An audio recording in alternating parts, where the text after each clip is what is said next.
Қайырлы күн баршаңызға. Бүгін мен сіздерге қазіргі таңда хит болып жатқан өте дәмді бір жасағаннан шығатын ауызда ерейтін самсаның рецептімен бөлісемін. Міндетті түрде осы рецептпен жасап көріңіз. Достар, алдағы уақытта шығатын менің керемет рецептерімді өткізіп алмас үшін каналыма тіркеліп қоңырауша белгісін басуды ұмытпаңыз. Бұл самсаны жасау үшін ең алдымен таза ыдысқа 2 жұмыртқаны салып, оның үстіне 2 үлкен ас қасықпен қаймақ қосамыз.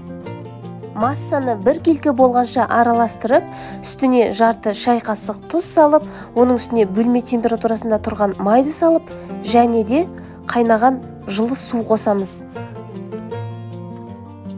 Масса қоюланғаннан кейін қолымызбен араластырып илеп, осындай жұмсақтау қамыр илейміз. Қамырды 5-6 минутқа тындыруға кірісіп, енді начинкасын дайындаймыз.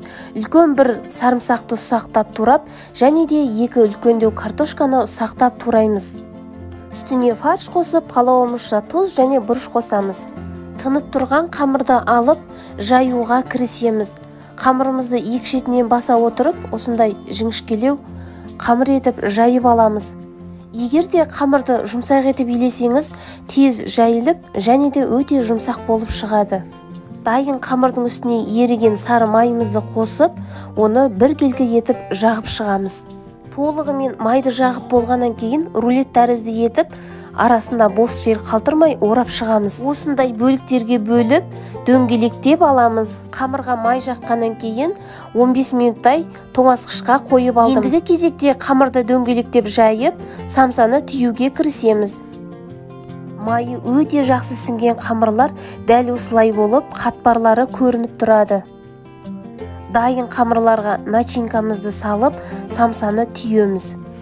Мен 2 түрлі әдіспен ұйғыр самсасын және осындай дөңгелек етіп түйіп шықтым. Самсамызды шетінен баса отырып, дәл осылай етіп, дөңгелектеп түйіп аламыз. Дәл осылай етіп, шетінен басып түйіп отырсаңыз, үйреніп аласыз. Келесі 2 түрлі түйу әдісін көрсетемін. Самсаны дәл шетінен осылай баса отырып, шет-шетінен айналдырып, осылай түйіп шығамыз.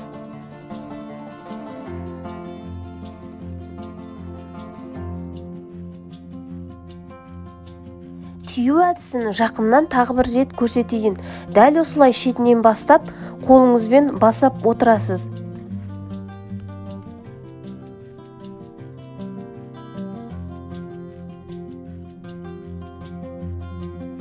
Дайын болған самсаларды противенге пергамент қағазының үстіне салып, оның бетіне қалауымыз бойынша жұмыртқаның сарысын жағып, және де күнжіт немесе мак сеуіп шығамыз. Алдын ала қызып тұрған пеште 180 градуста самсаның беті қызарғанша пісіріп аламыз. Қытырлақ, өте дәмді самсалар дайын.